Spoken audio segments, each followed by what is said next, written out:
Partnership for inclusive green growth, and in particular we're looking at the conversations that are happening in this forum and outside as well on what's happening to the role of women as a part of sustainable development, and not just sustainable development but also economic growth in a large number of countries around the globe. I think there's been enough debate on the role of women as a change agent, not just in the social context, but also in the economic context that is becoming very relevant today.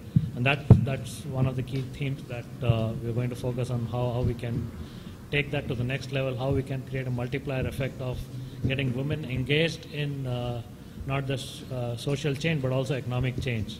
And in the large part of the world, women form a significant part of the workforce, both as labor but as well as entrepreneurs, small entrepreneurs, medium and large as well.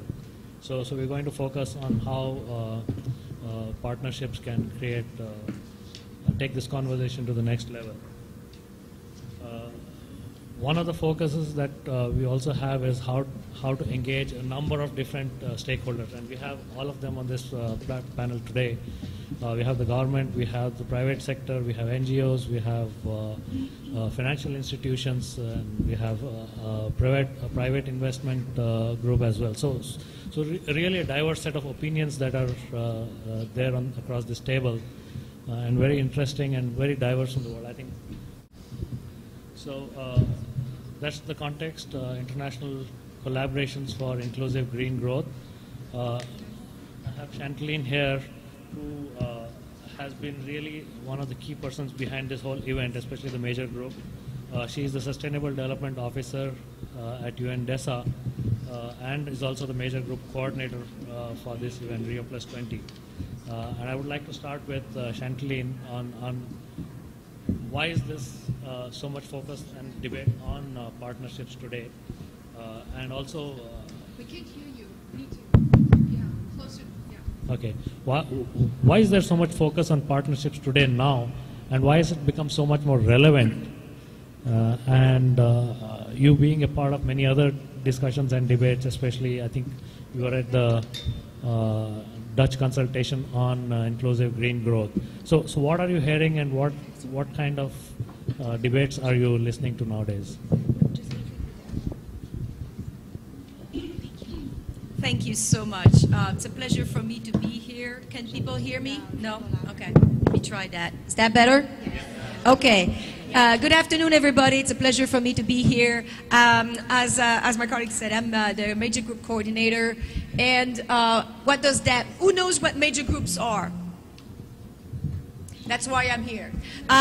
So basically, 20 years ago, the member state, at that point, 120 of them, came together and decided that civil society as a whole needed to be involved in the decision-making process of the United Nations.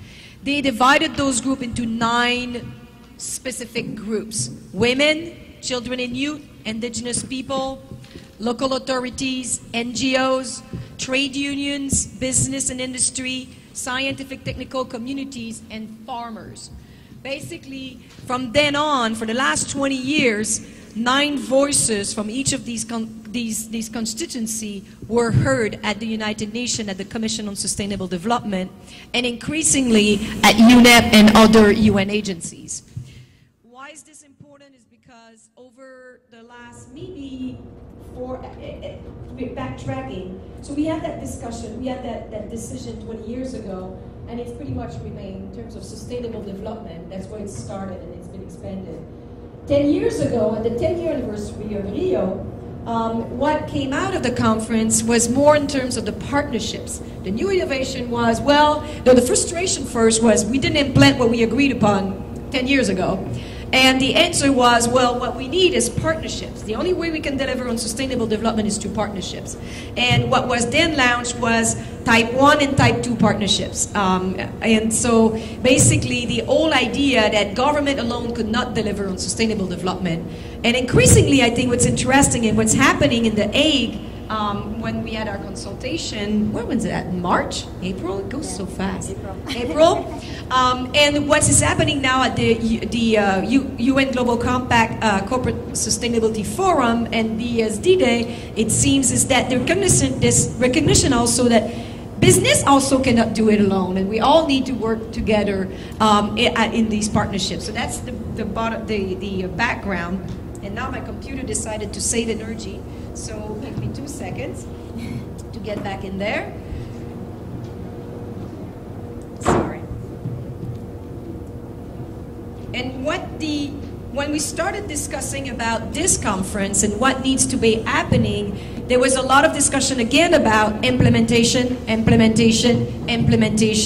coherence, and integration. Coherence at the United Nations level, coherence at the national level amongst ministries, and coherence amongst all of the actors in terms of delivery on sustainable development, and integration of the 3 pillars of sustainable development. So what's interesting about this specific side event is that it tried to integrate the two. It brings the social issues of the women issue, as well as the economic issue in terms of economic empowerment of women, as well as the environmental, the green side.